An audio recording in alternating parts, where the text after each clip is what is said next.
In the beginning I watched as life took its first breath in a garden of unimaginable beauty. Here, two beings emerged, innocent and pure, their eyes wide with wonder. Adam and Eve, as they would come to be known, lived in perfect harmony with the world around them. Their days were filled with discovery, each moment a celebration of existence. They named the animals, tended to the plants, and walked with God in the cool of the evening. But in this paradise, a test awaited them, a tree with fruit they were forbidden to eat. Of every tree of the garden you may freely eat, God had told them. But of the tree of the knowledge of good and evil you shall not eat, for in the day that you eat of it you shall surely die.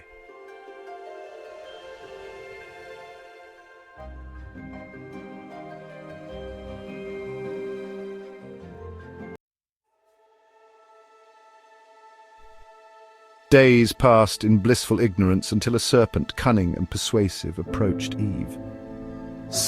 Has God really said you must not eat from any tree in the garden? We may eat from any tree except the one in the center.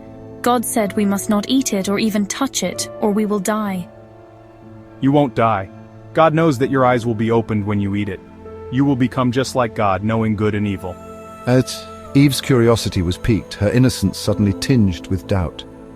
She reached for the fruit, its skin smooth and inviting under her fingers. In that moment, as her teeth sank into the flesh of the fruit, everything changed.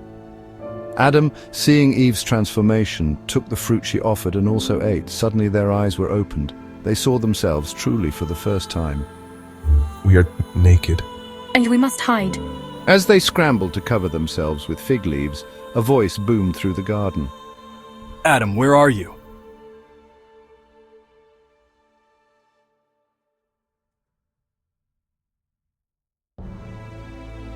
But Adam and Eve were no longer the same beings who had walked with God in the cool of the day. They had gained knowledge, but at a terrible cost. As they were cast out of Eden, they faced a world now harsh and unforgiving.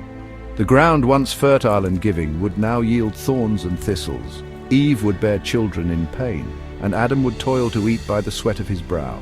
Yet in their eyes burned a new fire, the light of free will and the burden of choice. And so began the story of humanity, born from a moment of defiance in a perfect garden. A story of struggle and triumph, of fall and redemption, echoing through the ages.